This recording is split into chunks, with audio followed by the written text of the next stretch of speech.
Pendidikan Tinggi. Sila jawab.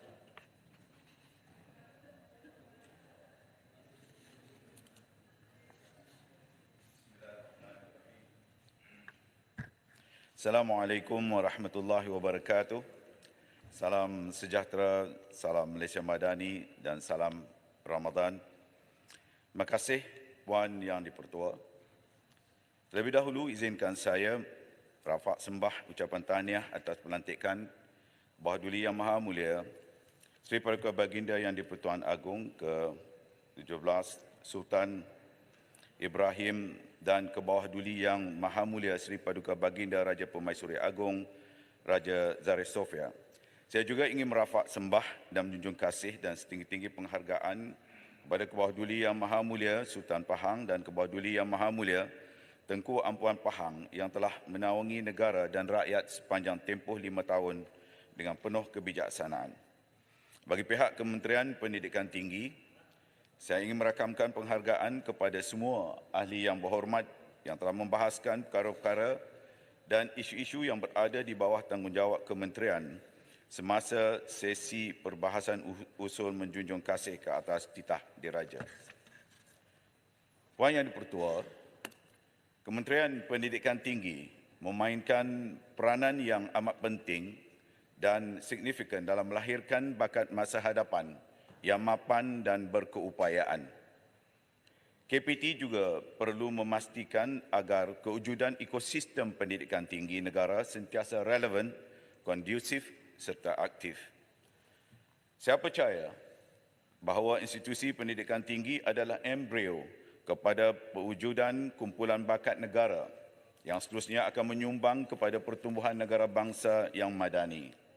Oleh itu, mewujudkan ekosistem pendidikan tinggi yang segar dan kondusif adalah sangat diperlukan, terutamanya dalam mendepani kepantasan perubahan yang berlaku di seluruh dunia dalam berbagai aspek. Pihak kementerian juga sentiasa cakna dan menitikberatkan aspek kebajikan warga institusi pendidikan tinggi, terutamanya para pelajar dan kaki tangan akademik serta bukan akademik di IPT. Bagi menjawab dan mengulas segala perkara berkaitan Kementerian Pendidikan Tinggi yang telah dibangkitkan sepanjang minggu perbahasan, saya akan mengelompok dan mencerakinkan isu-isu utama mengikut tema bagi menjimatkan masa. Tema pertama yang akan saya santuni adalah transformasi pendidikan tinggi negara, khususnya daripada Indra Mahkota. Umum mengetahui seluruh dunia sedang dan telah melalui perubahan dan perkembangan dalam pelbagai aspek. Kita tidak dapat mengelak daripada menerima segala perubahan yang sedang berlaku, bukan hanya di dalam negara, malahan juga di seluruh dunia. Sudah pasti perubahan yang sedang berlaku ini secara langsung atau tidak akan turut memberi impak kepada ekosistem pendidikan tinggi negara. Dalam hal ini, adalah penting untuk kita mempunyai sikap penyesuaian terhadap perubahan serta keperluan semasa. Justru itu, dalam menangani segala cabaran yang dibawa oleh arus perubahan, kerangka pendidikan tinggi negara perlu disegarkan semula agar seiring dengan perubahan lanskip pendidikan dunia dan juga kehendak semasa. Dunia sedang menyaksikan lahirnya kumpulan yang dikenali sebagai digital native, iaitu mereka yang lahir di zaman atau era digital atau digital age dengan izin. Mereka ditandai oleh 3 kriteria utama, iaitu dengan izin adaptability, agility, and self-learning di dalam dunia pendidikan kita. Ini adalah dunia baru yang sedang kita hadapi. Menjawab saranan yang diutarakan oleh Yang Berhormat Indra Mahkota di dalam perbahasan beliau berkenaan reformasi pendidikan, suka saya kongsikan di sini bahawa pihak KPT sememangnya sentiasa cakna tentang isu ini dan telah melaksanakan pelbagai langkah reformasi pendidikan, antaranya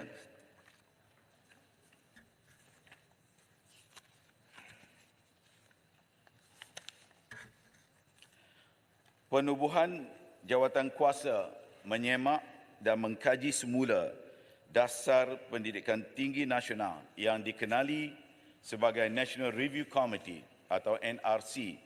Jawatankuasa ini telah mengenapasti sebanyak 58 cadangan penambahbaikan yang terdiri daripada 28 cadangan bersifat transformatif, 12 cadangan quick win dan 18 inisiatif pemboleh daya atau enablers dengan izin.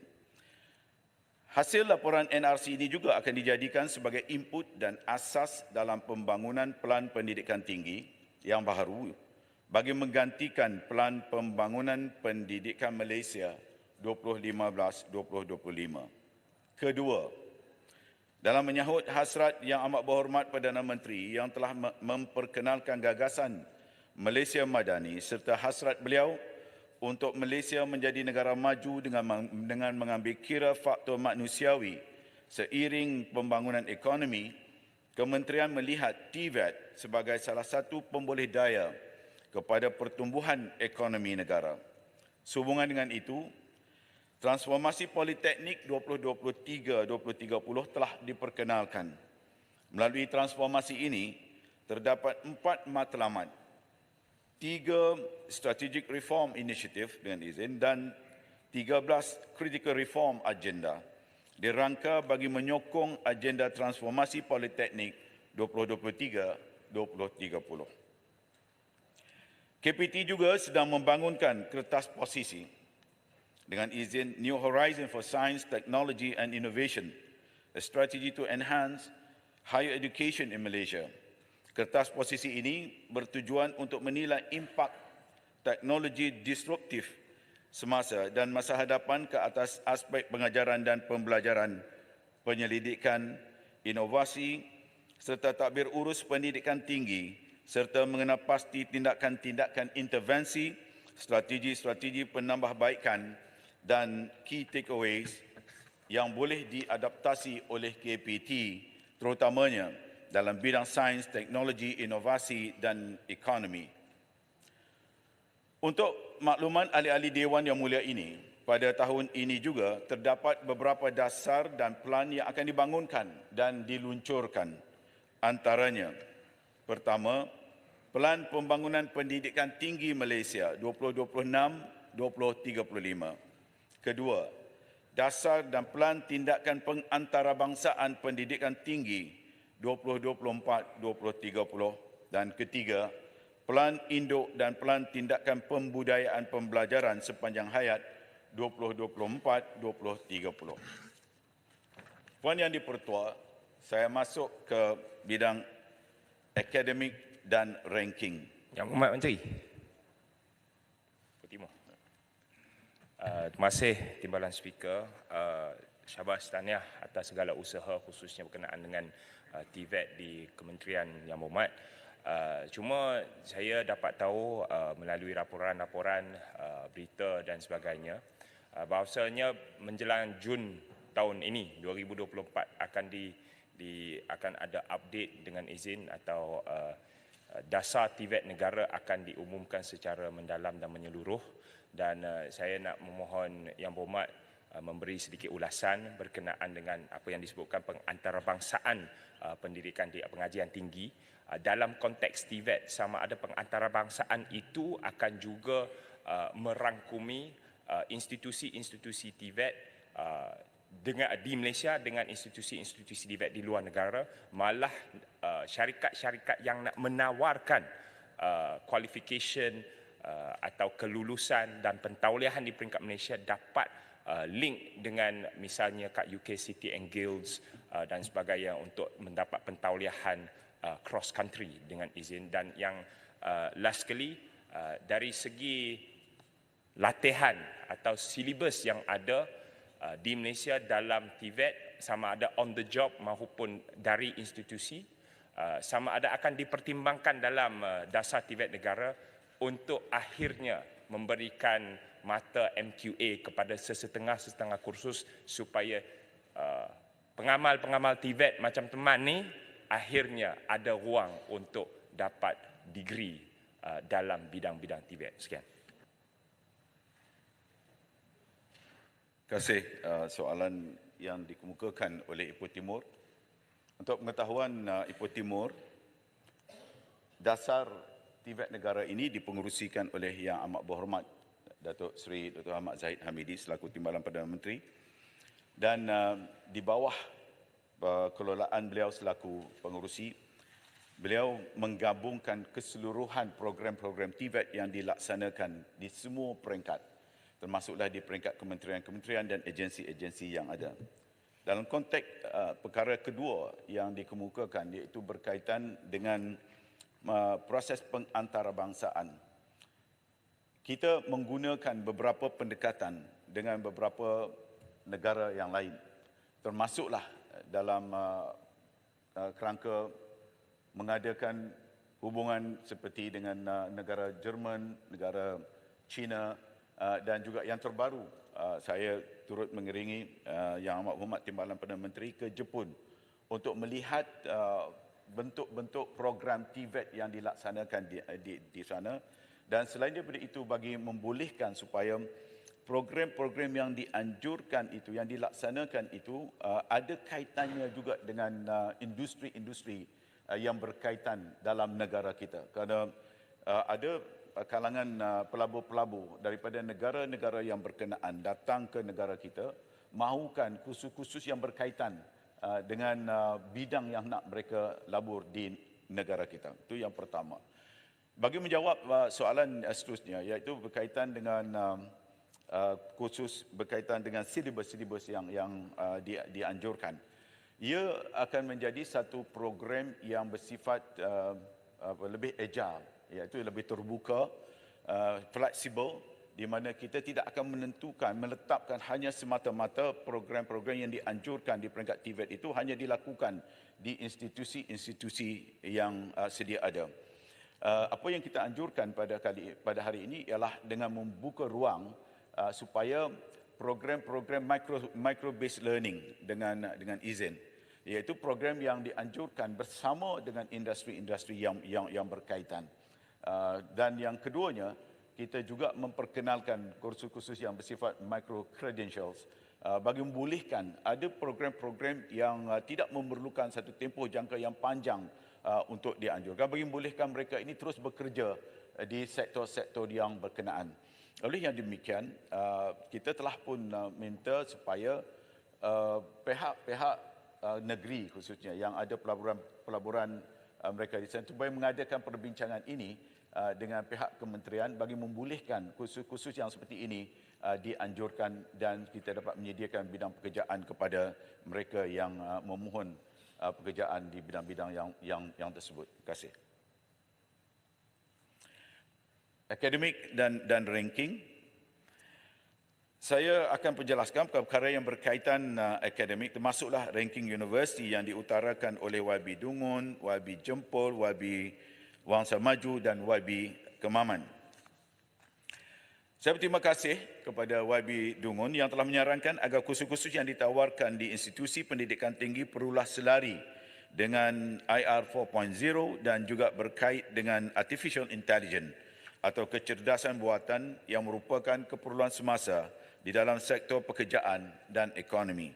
Sememangnya, pihak KPT sedang dalam usaha merealisasikan agenda negara ke arah membangunkan bakat mahir yang memenuhi kehendak industri dan graduan khalis masa hadapan atau dengan izin future proof. KPT juga telah membangunkan kerangka pembangunan program teknologi tinggi bernilai tinggi bertujuan untuk menghasilkan graduan yang mampu mendepani lanskip pekerjaan yang sentiasa berubah dan penuh dengan persaingan di dalam era revolusi perindustrian 4.0. Terkini, KPT dengan kerjasama Universiti Teknologi Malaysia iaitu UTM sedang membangunkan fakulti AI pertama di Malaysia sebagai salah satu usaha memenuhi keperluan semasa. Sebagai permulaan, program ijazah sarjana muda kecerdasan AI telah diluluskan di peringkat jawatan kuasa pendidikan tinggi pada Januari 2024 dan pelajar kohort pertama program ini akan memulakan pengajian pada Oktober 2024. Pembangunan dan kurikulum AI tersebut telah dikenal pasti menepati keperluan industri, melibatkan pakar-pakar bidang AI serta seiring dengan Pelan Hala Tuju Kecerdasan Buatan Negara 2021-2025 yang dirangka oleh Kementerian Sains, Teknologi dan Inovasi.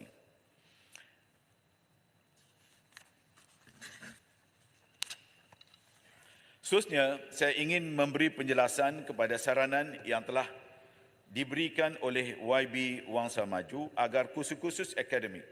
Silakan. Terima kasih. Sebelum itu saya nak ucap terima kasih kerana Yang Berhormat Menteri sudi menerima cadangan reformasi pendidikan Perikatan Nasional yang saya serahkan kepada Yang Berhormat pada 7 Mac yang lalu. Ada dua bahagian yang saya ingin bertanya. Yang pertama ialah berkaitan dengan asas atau dengan izin the pillars of the university. Ini ada kaitan dengan perkara pertama yang berhormat sentuh, yakni langkah-langkah reformasi pendidikan. Kita percaya bahawa universiti itu harus ada mencari kecemerlangan itu yang ada rohnya, excellence with soul, ya, dengan izin.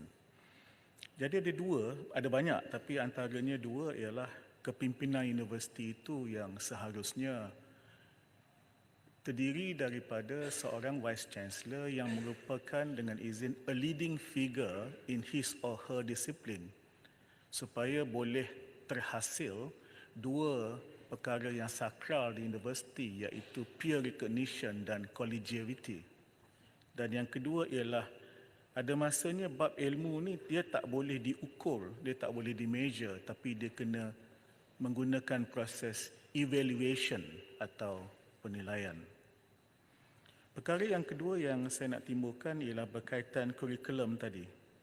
Sejauh mana sekarang ini setiap universiti mempunyai dengan izin university required courses yang diikuti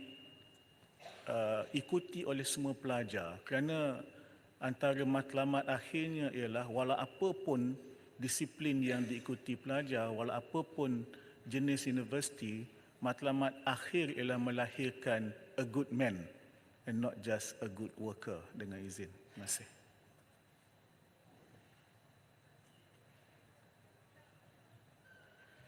Seperti biasa, Indo Mahkota penuh dengan pemikiran-pemikiran filosofinya.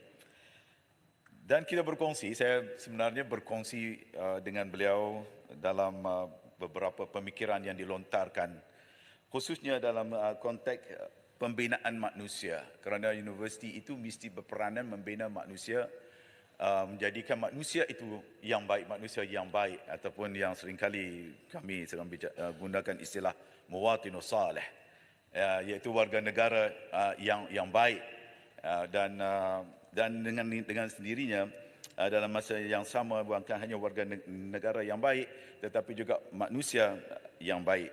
Jadi dalam konteks ini kita melihat falsafah universiti itu semula, dan saya juga membicarakan perkara ini dalam ucapan tahunan saya berkaitan dengan matlamat universiti yang sebenarnya. Dan ini mengambil ungkapan apa yang disebutkan juga oleh Yang Berhormat tadi, iaitu universiti mesti ada soulnya, university with a soul, not university without a soul. Seperti mana yang disebutkan oleh Harry J. Lewis dalam bukunya itu, University Without a Soul, suatu ketika dahulu yang sama-sama kita bahaskan buku itu. Dan inilah sebenarnya menjadi matlamat kita, bagaimana nak membangunkan manusia yang seimbang daripada kedua-dua aspeknya.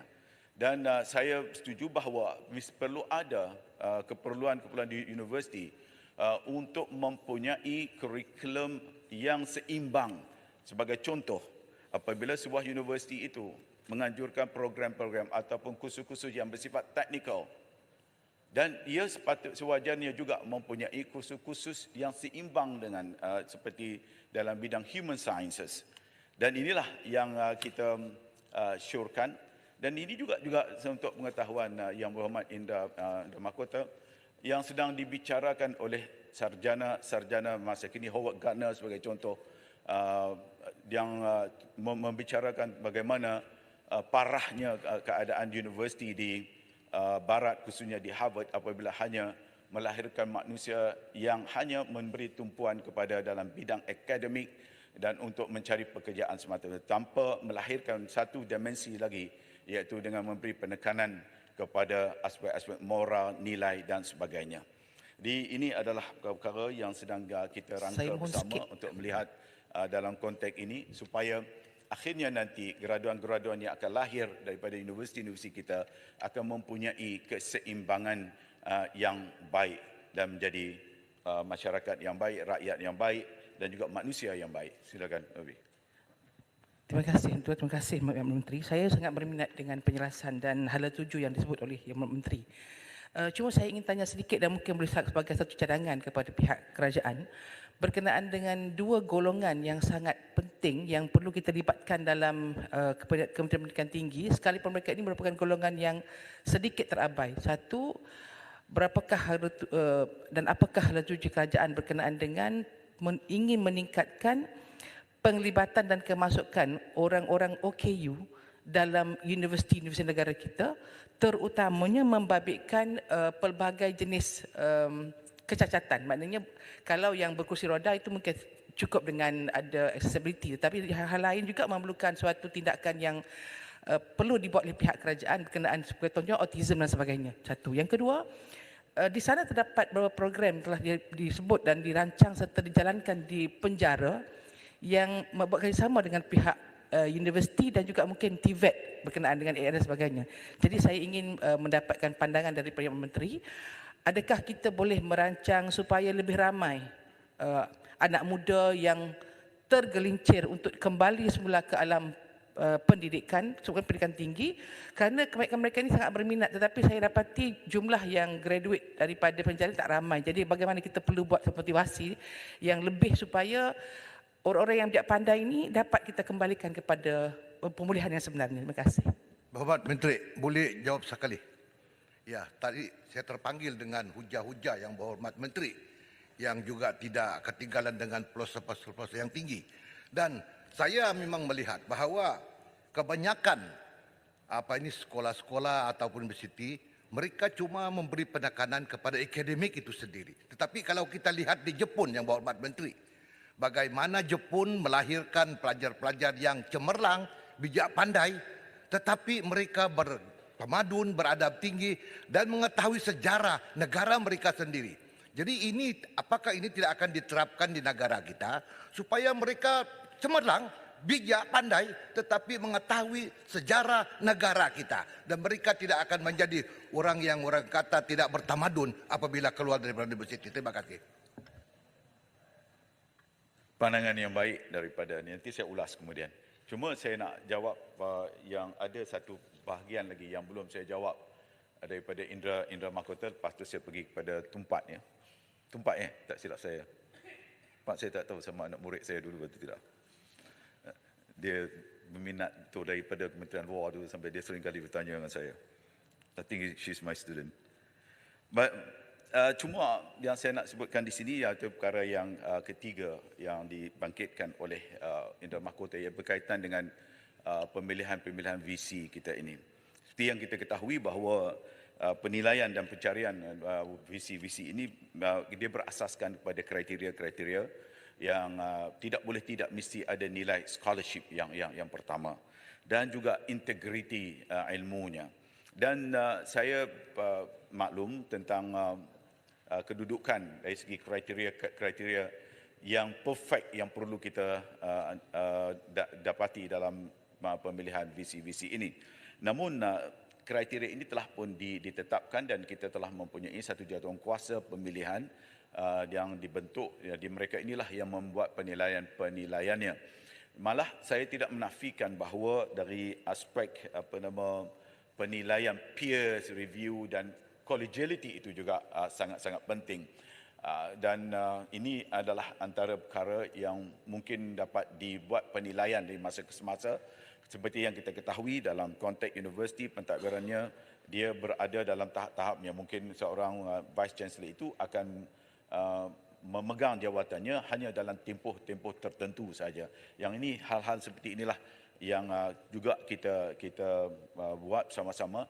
Malah saya juga telah pun mengarahkan supaya satu sistem penilaian pemilihan VC ini hendaklah dibuat dengan lebih detail supaya ia setaraf dengan proses pengantarabangsaaan universiti kita untuk membawa pelajar-pelajar datang ke sini. Antara lain sebagai contoh, waktu saya pergi ke luar negara, mereka akan bertanya untuk buat postgraduate sebagai contoh. Dia akan tanya siapakah profesor dalam bidang yang berkenaan. Dan ini adalah antara hal-hal yang seringkali ditekankan yang akan kita berikan penekanan dalam soal penilaian pemilihan, termasuklah dalam konteks pemilihan VC kita. Berkaitan dengan soalan daripada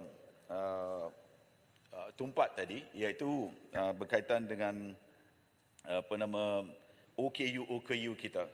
Dan saya pernah mengadakan juga pertemuan dengan beberapa kalangan, termasuklah ada seorang profesor OKU. Mungkin Tumpat kenal beliau, iaitu Profesor Dr. Rosita kita, dan beliau sekarang menjadi presiden kepada persatuan ini untuk melihat bagaimana kita dapat memberikan sumbangan yang terbaik. Dan kalau Tumpat lihat di dalam konteks UAE sebagai contoh yang saya pergi, saya lihat OKU itu bukan hanya melibatkan daripada kecacatan anggotanya saja. Dia juga melibatkan mereka yang terlibat dalam yang lembab dan sebagainya.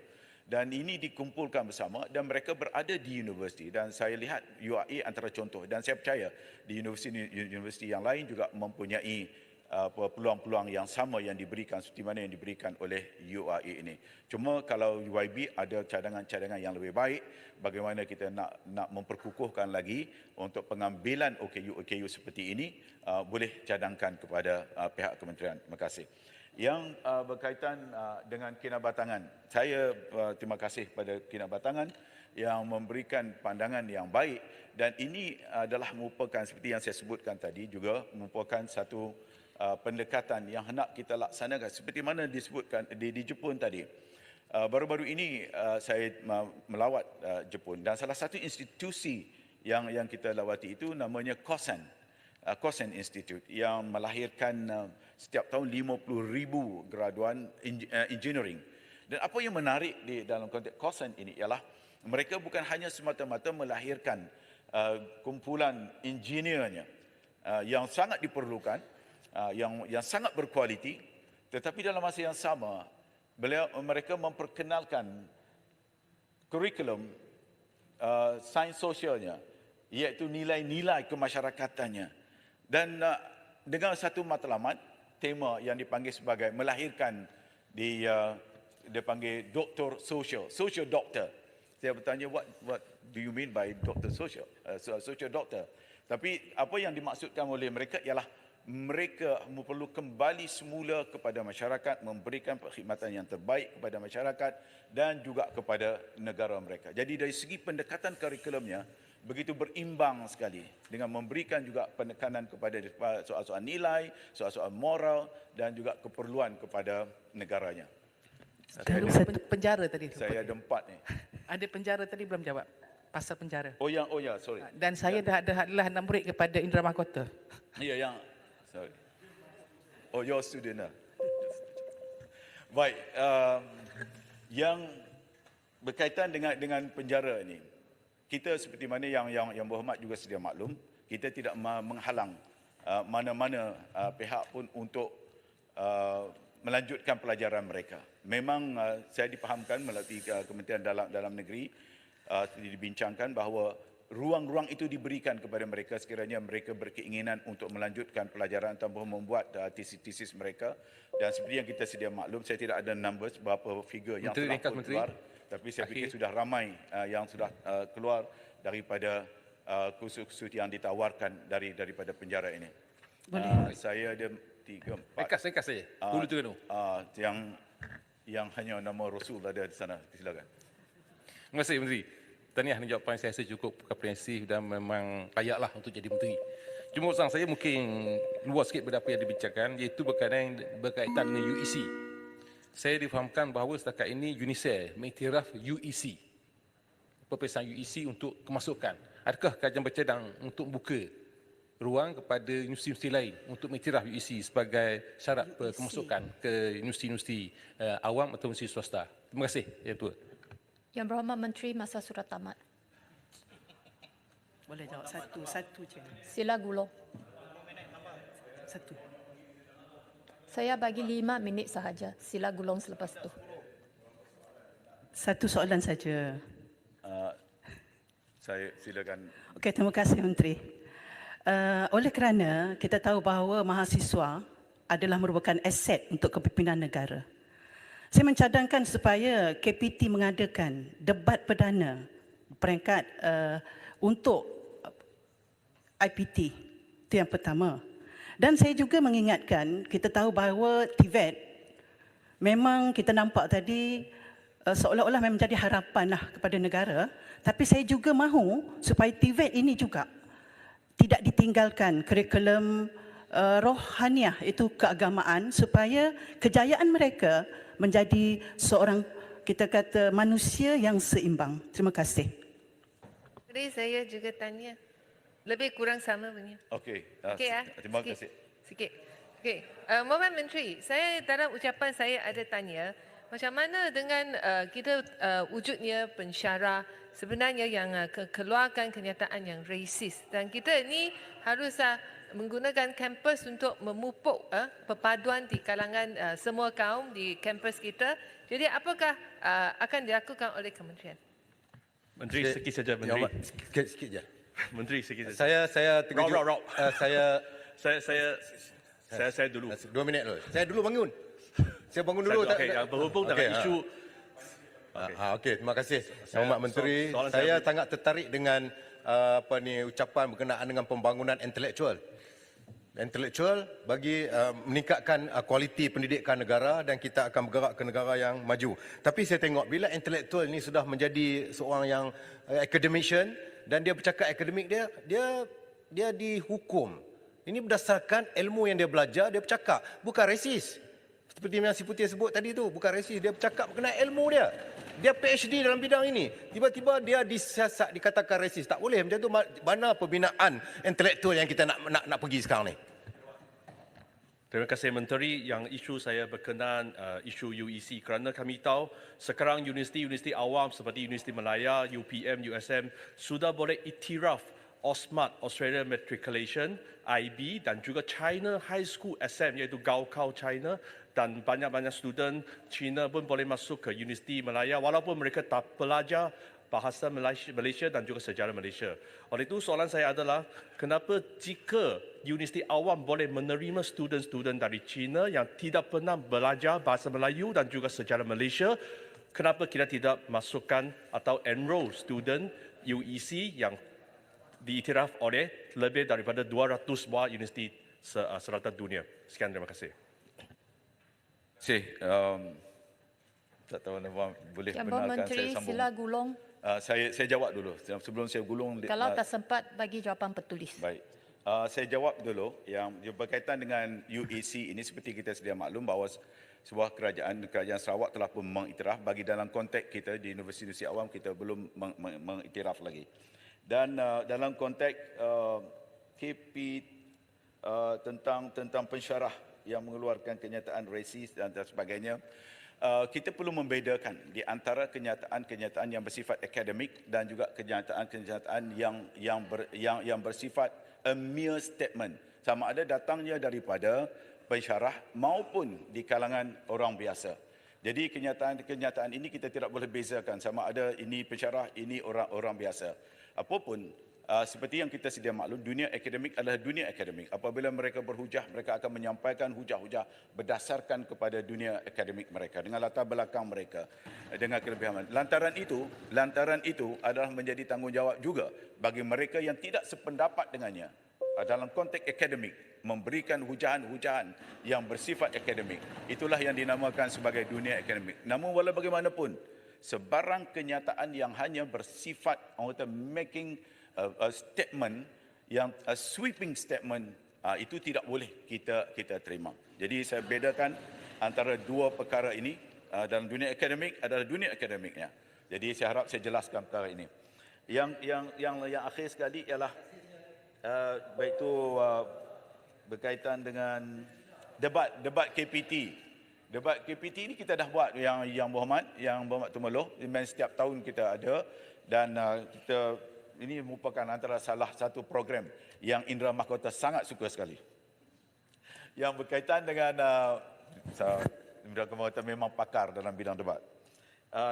TVET pula ialah dari segi kurikulum kerohanian memang tidak kita nafikan bahawa seperti yang saya sebutkan tadi, salah satu contoh dalam konteks COSN itu telah memberi impak yang sangat baik untuk kita contohi. Walaupun dalam konteks TVET sekarang ini pun sudah ada, tapi kita perlu merangka dengan lebih mantap lagi supaya bila kita lahirkan nanti, sama ada graduan daripada TVET maupun daripada universiti, kita akan lahirkan manusia yang benar-benar berimbang sifatnya.